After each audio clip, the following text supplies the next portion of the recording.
Fammi vedere le mani. Su i palmi della mano. Ok, guarda dall'altra parte. Subito vado in leva in questa maniera. Fabio controlla. E mi guardo attorno. Manette. Ok?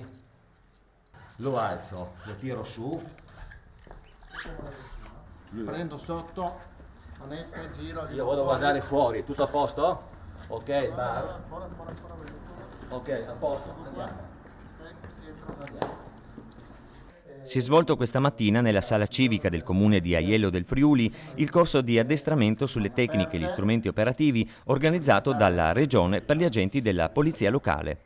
L'attività ha visto la partecipazione di 22 agenti provenienti da Trieste, Sacile, dalle aree del Cormonese e del San Danielese e dalle UTI Carnia e Friuli Centrale e rientra nel calendario delle attività formative realizzato dalla Scuola per la Polizia Locale del Friuli Venezia Giulia. Durante il corso sono stati illustrati agli agenti, sia dal punto di vista teorico sia pratico, i protocolli previsti nei casi di interazione tra gli operatori e le persone, simulando sia situazioni quotidiane come verifiche dei documenti di identità, sia azioni più complesse come sollevamenti, perquisizioni ed ammanettamenti di soggetti in stato d'agitazione o confusionale.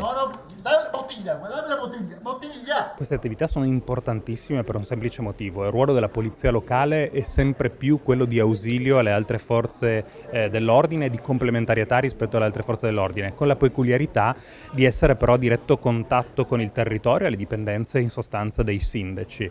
La scuola regionale serve però nella differenze, nella diversità di ruoli e di compiti che specificatamente vengono attribuiti a livello comunale, di garantire una formazione costante e uguale su tutto il territorio regionale. È impensabile che in una regione come Friuli Venezia Giulia ci siano dei comuni che hanno determinate dotazioni di sicurezza e in altri comuni dove queste dotazioni non ci siano. Ovviamente oggi abbiamo assistito a un corso sull'ammanettamento, abbiamo simulato delle aggressioni.